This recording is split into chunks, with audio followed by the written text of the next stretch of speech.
Welcome to JP talks. అమ్మ ఉదరాన్ని పంచుకుంటారు కాబట్టి సహోదరులు అంటారు, లేక సోదరీమణులు అంటారు.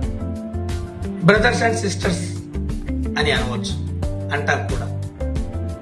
బాల్యంలో, చిన్నతనంలో అన్నతమ్ముల మధ్య ప్రేమ బాగా ఉంటుందండి. పొద్దు సామానం ఎంత తిట్టుకున్నా కొట్టుకున్నా సాయంత్రం ఏకమైపోతారు.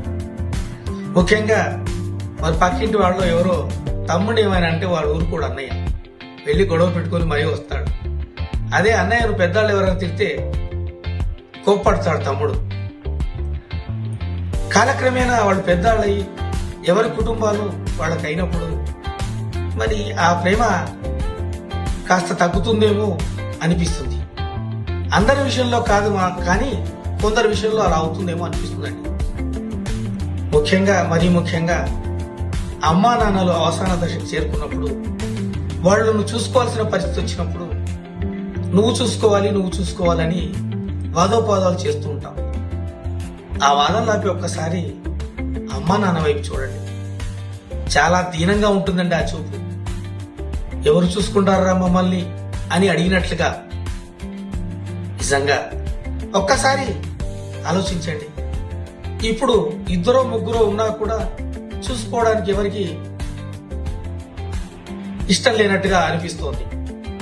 ఎవరు ముందుకు రావడం లేదేమో అనిపిస్తుంది.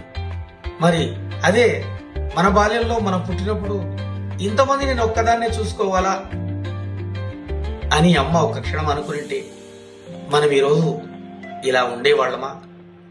ఒక్క క్షణం ఆలోచించండి. అమ్మా నాన్నలు ఎన్నాళ్ళు ఉంటారండి? ఎన్నాళ్ళు ఉంటారు చెప్పండి? మహా అంటే 70 ఏళ్ళు 80 ఏళ్ళు ఎన్నాళ్ళు ఉండమండి. ఉన్న నాళ్ళు హాయిగా చక్కగా వేళకింత తిండి పెట్టి మందులు ఇచ్చి సపరీలు చేసి హాయిగా వాళ్ళని మంచిగా చూసుకుంటే, అంతిమం దాకా చక్కగా చూసుకుంటే మన జన్మ ధన్యమవుతుంది కదండి. వాళ్ళు కూడా సంతృప్తిగా ఉంటారు కదండి.